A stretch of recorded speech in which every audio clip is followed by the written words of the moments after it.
નમસ્કાર મિત્રો, જૈનુકી પાઠશાલા યુટ્યુબ ચેનલમાં આપ દરેકનું હાર્દિક સ્વાગત છે. આપ દરેકને ઉત્તરાયણ અને મકર સંક્રાંતિની હાર્દિક શુભેચ્છાઓ. Wishing you all happy Lohri, Makar Sankranti and Pongal. ઉત્તરાયણનું પર્વ અને મકર સંક્રાંતિનું પર્વ આપ સર્વ ખૂબ સારી રીતે ઉજવો તેની શુભેચ્છાઓ છે. સાથે સાથે આપણે એ પણ ખ્યાલ રાખીએ કે આપણે આપણા આજુબાજુના પશુ પક્ષીઓ અને માનવનો પણ ખૂબ જ સારી રીતે, નાના બાળકોનો પણ ખૂબ જ સારી રીતે ખ્યાલ રાખીએ. એ માટે મેં આ એક અવેરનેસ માટે એક વિડીયો બનાવ્યો છે, જે આપ છેલ્લે સુધી નિહાળતા રહેજો અને આ વિડીયોને આપના મિત્રો સર્કલની અંદર ખૂબ જ સારી રીતે શેર કરો અને મારી યુટ્યુબ ચેનલને લાઇક, શેર અને સબસ્ક્રાઈબ કરો. ઉત્તરાયણનો તહેવાર એ ખાસ કરીને પતંગ ચગાવવાનો આપણે તહેવાર હોય છે. સાથે સાથે આપણા જે પશુઓ હોય છે તેમની પણ આપણે સેવા કરતા હોઈએ છીએ. એટલે કે આ ઉત્તરાયણના તહેવાર દરમિયાન જે પતંગ ચગાવવાનો સમય હોય છે તેમાં આપણે થોડોક ફેરફાર કરીએ. એટલે કે ઉત્તરાયણના તહેવાર દરમિયાન ખાસ કરીને આપણે સવારે 6 થી 8 અને સાંજના 5 થી 7 દરમિયાન આ જે ગાળો હોય છે તે ખાસ કરીને પક્ષીઓના ગગનમાં વિહરવાનો ગાળો હોય છે. એટલે કે આ ગાળા દરમિયાન આપણે પક્ષીઓને ગગનમાં વધુ પ્રમાણમાં વિહરતા હોવાથી આ સમય દરમિયાન પતંગ ચગાવવાનું ટાળીએ, જેથી પક્ષીઓને ઈજા ન થાય અને તેઓનું જીવન રક્ષણ કરી શકીએ. સાથે સાથે જ ઉત્તરાયણમાં આપણે ખાસ કરીને જે આપણે સિન્થેટિક વસ્તુઓ એટલે કે પ્લાસ્ટિકના ઉપયોગથી બનાવેલી તીક્ષ્ણ દોરી કે ચાઇનીઝ દોરીનો ઉપયોગ પતંગ ચગાવવા માટે ના કરવો જોઈએ.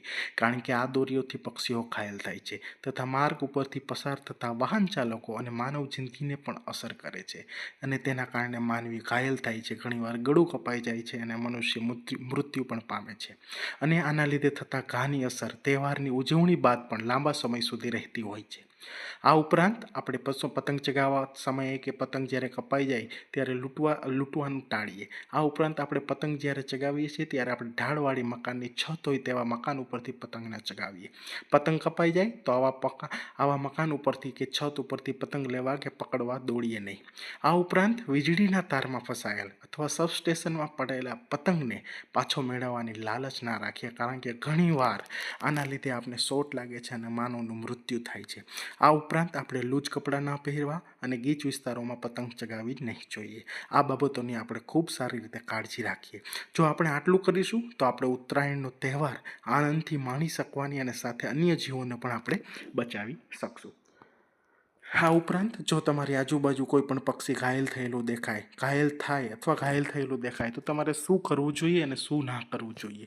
જ્યારે પણ કોઈ પણ ઘાયલ પક્ષી તમારી આજુબાજુ મળે તો આવા પક્ષીને તમારે ટુવાલ કે કપડાની મદદથી હળવા હાથથી પક્ષીને પકડો, કારણ કે પક્ષીને ફફડી જવાથી ઘણીવાર બીક લાગવાથી એ મરણ પામતું હોય છે. આ ઉપરાંત હળવેથી એને થોડું વજન આપી રૂ મૂકી, જ્યાં ઘા હોય તે જગ્યાએ હળવું વજન આપી રૂ મૂકી, જેનું લોહી નીકળતું હોય છે તેને તમારે બંધ કરવાનું છે.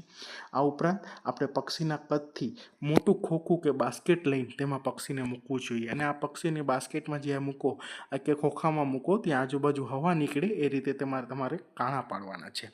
આ ઉપરાંત પક્ષીને જે ઘોંઘાટવાળી જગ્યા હોય ત્યાંથી તમે દૂર તાત્કાલિક લઈ જાઓ અને ઠંડીને લાગતી હોય તો ઠંડીથી રક્ષણ આવે એ રીતે તમે એને ખોખામાં મૂકી દો. આ ઉપરાંત ત્યારબાદ તમારે ઝડપથી નજીકના પક્ષી સારવાર અથવા પશુ સારવાર કેન્દ્રનો સંપર્ક કરવાનો રહેશે. આ ઉપરાંત આ દરમિયાન તમારે જ્યારે પક્ષી ઘાયલ થાય છે ત્યારે તમારે શું ન કરવું જોઈએ. ઘાયલ પક્ષીના શરીર પરથી જે દોરી હોય તે ખેંચવાનો ક્યારેય તમારે ખેંચીને કાઢવાનો પ્રયાસ ન કરવો, કારણ કે એનાથી એની પક્ષીની જે વિંગમાં ફસાયેલું હોય તો વધુ પડતી ઈજા થવાની સંભાવના રહેલી છે. આ ઉપરાંત ઘાયલ પક્ષીને બળજબરીથી ખાવાનું આપવું નહીં અને શરીર ઉપર પાણી કોઈ પણ પ્રકારનું રેડવું નહીં. આ ઉપરાંત ત્યાં જે ઘા હોય તે ઉપરાંત આયોડીન, ડેટોલ કે સેવલોન લગાડવું નહીં, કારણ કે આપણે આપણી રીતે કોઈ પણ એમાં પ્રક્રિયા કરવાની નથી. આપણે તાત્કાલિક ડૉક્ટર પાસે લઈ જવાનું છે. આ ઉપરાંત ઘાયલ પક્ષી સાથે કોઈ પણ પ્રકારની રમત કરવાની નથી. આ ઉપરાંત પાંખો પહોળી કરીને ઘા જોવાની કોશિશ ના કરવી અને કોઈ પણ પ્રકારના સેલ્ફી કે ફોટા ના પાડવા. જ્યારે પણ તમારે પક્ષી કોઈ પણ ઘાયલ દેખાય છે તો ગુજરાતની સરકાર જે સંવેદનશીલ સરકાર છે, જે હંમેશા પશુ પક્ષીઓ માટે એકદમ સંવેદનશીલ છે, તેનું એક કરુણા અભિયાન જે વર્ષોથી ચાલ્યું આવ્યું છે, જે કરુણા અભિયાન 2025 છે, ગુજરાત સરકાર દ્વારા જે કરુણા અભિયાન ચાલે છે, તેમાં કોઈ પણ પક્ષીને જ્યારે નુકસાન થાય છે, કોઈ ઘાયલ થાય છે તો તમે ઘાયલ પક્ષીને તમે કરુણા એમ્બ્યુલન્સનો નંબર છે જે 1962 એ નંબર ઉપર ફોન કરશો તો એમ્બ્યુલન્સ તમારા આંગણે પહોંચી જશે અને પક્ષીની એમાં તમામ પ્રકારની સારવાર આપશે. આ ઉપરાંત જો તમારે કોઈ પણ ઘાયલ પક્ષી જુઓ તો સરકારે એક હેલ્પલાઇન નંબર બી જાહેર કરેલો છે, 83 200-2 આ નંબર ઉપર વોટ્સઅપથી તમે કોઈ હાઈ લખીને મેસેજ કરશો અથવા અહીં QR કોડ આપેલો છે તેને સ્કેન કરશો તો તમને નજીકનું કોઈ પણ જે સારવાર કેન્દ્ર છે તે તમને તરત જ માહિતી તમારા વોટ્સઅપ ઉપર મળી જશે. તમારે કોઈ પણ નજીક તો તમે ત્યાં પણ તાત્કાલિક ત્યાં લઈને તમે તે તમારા પક્ષીની સારવાર કરાવી શકશો. આ ઉપરાંત આપણે ઉત્તરાયણમાં આપણે ખૂબ સારી રીતે પશુઓની પણ સેવા કરતા હોઈએ છીએ, પણ આ સેવામાં આપણે એટલું ધ્યાન રાખવાનું છે કે આપણે પશુઓને વધુ પડતું અનાજ ના આપી દઈએ, કારણ કે વધુ પડતું અનાજ જો ખવડાવી દેશું તો પશુઓને પેટની અંદર વધુ પડતું એસિડનું ઉત્પાદન થશે અને એસિડોસિસનું કારણ બનશે અને એસિડોસિસના કારણથી પશુઓનું મૃત્યુ થવાની પણ શક્યતા રહેલી છે.